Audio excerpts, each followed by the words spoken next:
ऋषी valley आश्रम गिरनेरा तांडा निसर्ग वर्णन. अवघी वनराई आज माझी होती, प्रत्येक फूल पानपाती आज माझी होती. नव्हतो तो फक्त मी माझा. गुरु आज विराट बनून पाना फुलातून दिसत होता आणि जीवन मला शिकवत होता. बाहेर पडताच शिकवला मृत्यू. पिकून पिवळी झालेली पाणी खाली पडत होती. खाली म्हणजे त्याच झाडाच्या बुंध्याशी. जिथून जन्माला आलाय त्याच ठिकाणी अंतिम विसावा होत होता. ज्याने अंगा खांद्यावर खेळवले त्याच वृक्षाला सर्वस्वाचे दान करीत होता. पुढे शेतात मात्र नवीन हिरवीगार पाणी हवेवर हिंदोळे घेत होते. गुरुच मला सांगत होते, इथेच जन्म आणि मृत्यूही इथेच होतो.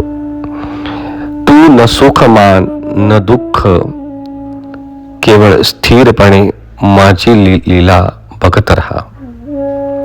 अशोकाचे उंचच उंच झाड आकाशाला गवसणी घालत होते, पण किती तो त्याचा ताठरपणा, किंचितही झुकणे त्याला माहीत नाही.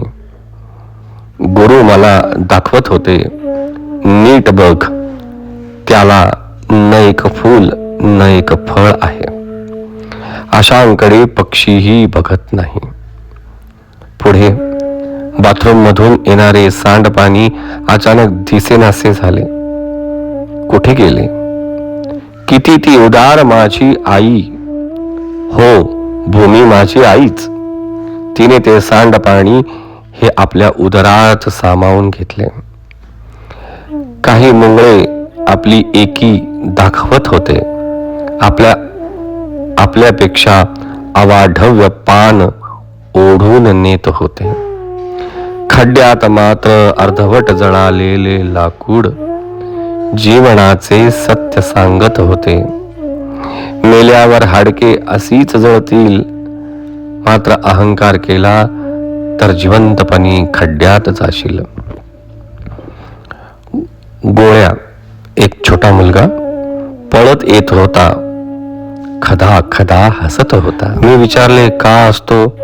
तर म्हणतो, काही नाही, विनाकारणाचा आनंद किती सहज असतो ना.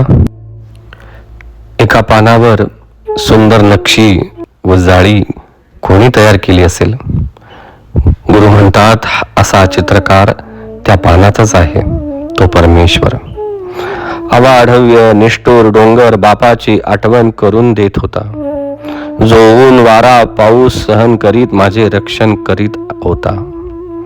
हिरवीगार झाडी माझी आई बनून मला प्रेमाची सावली देत आहेत. घटकावर तिच्याजवळ विसावलो. गार वारा घालून माझ्या कपाळावरील घाम आईच पुसत होती. हे तुझे हे माझे सांगणारे कुंपण इथे घातले होते, मात्र कुंपणाच्या अल्ल्याड आणि पल्ल्याड झाडी मात्र सारखीच हिरवीगार होती. दूर उंच पहाडावर निमुळत्या कड्यावर गाय चरत होती. कोण सावरत असेल तिला?